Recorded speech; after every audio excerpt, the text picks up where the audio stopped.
have a follow-up question to Mr. Pang.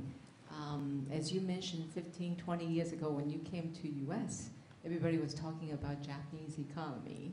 And as Chinese economy took over Japanese economy as a number two, do you see sometime in the future that Chinese economy might follow the footsteps of Japanese economy? If so, what needs to happen to prevent that from happening? Yes. Thank you very much. I think, yeah, never say never. Nothing is impossible. But I think the first thing probably we have to worry about now is, as right in front of our eyes, is would America and Europe follow the path of Japan? And well, those are very interesting things. I think we like to, that's a general issue that a general challenge I notice when we're in China talking to America or Europe, we're in America, Europe talking about China. For some reason, we did not elevate ourselves out of the situation, but then we look at the problem of the other side, rather than looking at collaborating or leveraging opportunities. And my general feeling is we spend a lot of discussion on those things, but those things, these macroeconomic things or sovereign risk, are many, many factors that are very difficult to control. From a business perspective, I felt that there are a lot of things that we could have learned, for example, like based on the experience between Japan and the United States.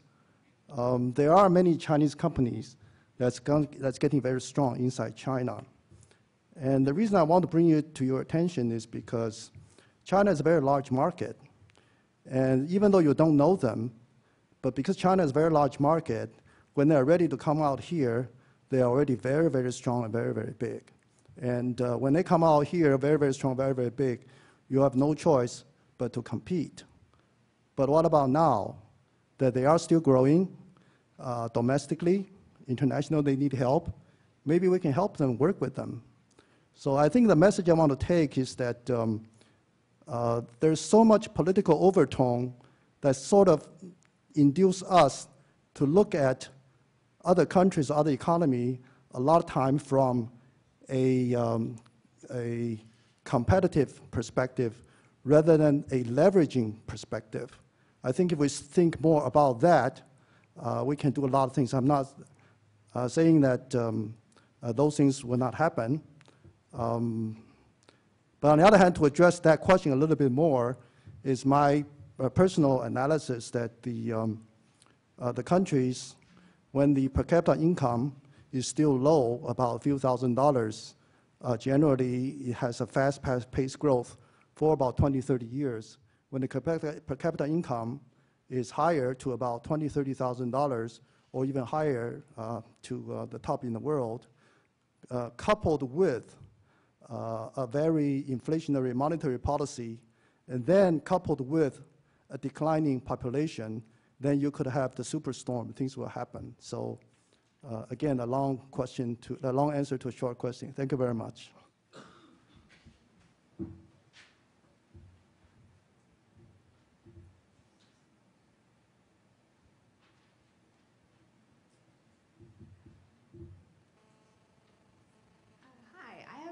For Mr. Pan about what are the key channel innovations you've seen being used to reach the diverse regions of China that you talked about, especially the more underdeveloped ones?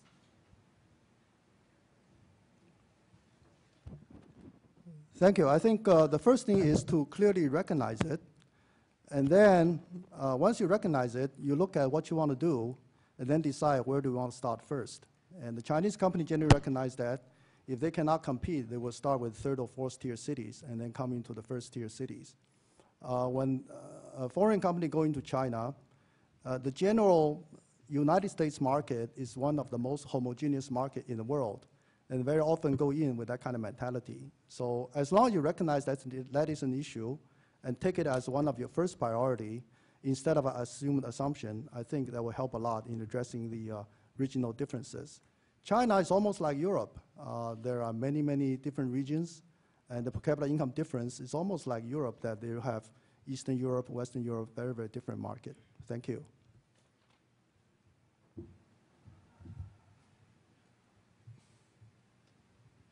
Hey, I think Mr. Maeda talked about, it's really interesting, talked about the data explosion, talked about the smartphone penetration, the data ARPU being going higher day by day. It's obvious that we're living in this world where we see this huge data explosion trend, and I'm just wondering, well, China's a little bit behind the curve on this, and just wondering from your perspective, actually, from an investor perspective, from an operator perspective, maybe from a consultative market research perspective, what do you think are going to be some of the trends that are going to be emerging from really data explosion in China that may be idiosyncratic to Chinese economy?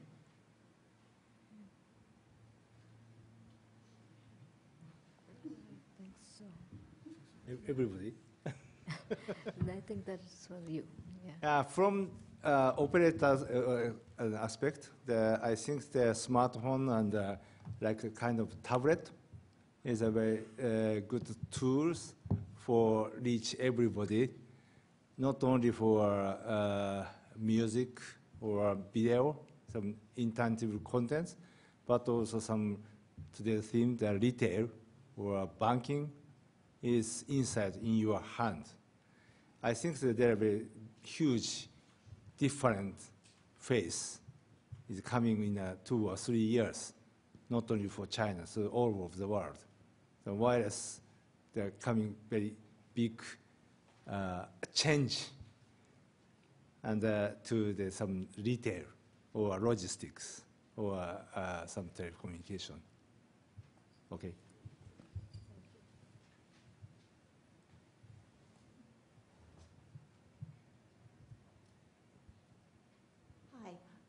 This is a question because the retail industry is a very, very tough sector, and especially with the young being very, let's say, fickle in terms of their changing needs.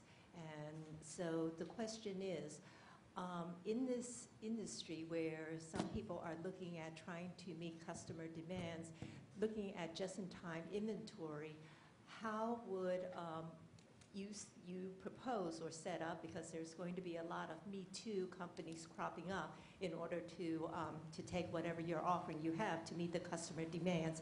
How would you suggest setting up the supply chain such that you're constantly meeting your customer demands as well as therefore staying ahead of your competitors?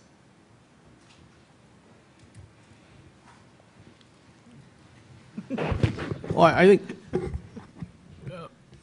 when I was running the paging business in China, we had built 11 million pagers a year. So one of the key things, really, I think, is really market intelligence. You really have to be in tune with the market in terms of all the regional differences and some of the consumer demand. So one thing that I would do is really have very strong regional market research to set up in those various second-tier, third-tier cities. I think a lot of the American companies, when they go into China, they make the mistake of, going to immediately hire a third-party research firm. And I can tell you some of the firms, not all of them are bad, but many of the firms, when they look at the data, it's very on a superficial level. And that's not going to replace anything that you do on your own. So the best approach is always have your own staff, go in.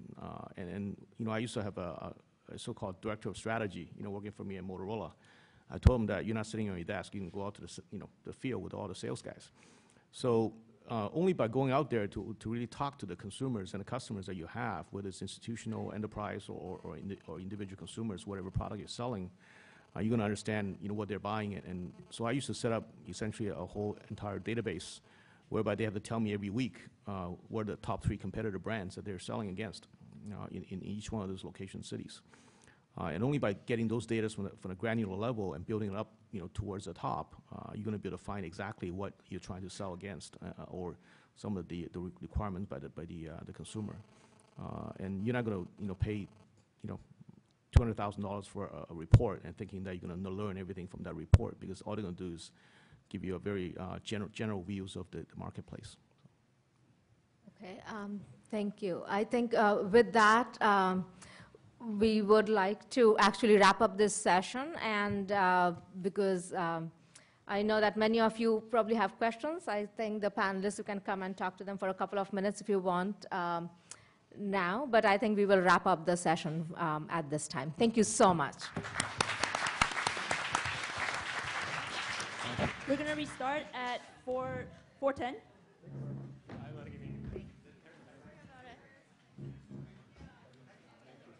Thank you, Mr. Pang. That was excellent. Thank you very much.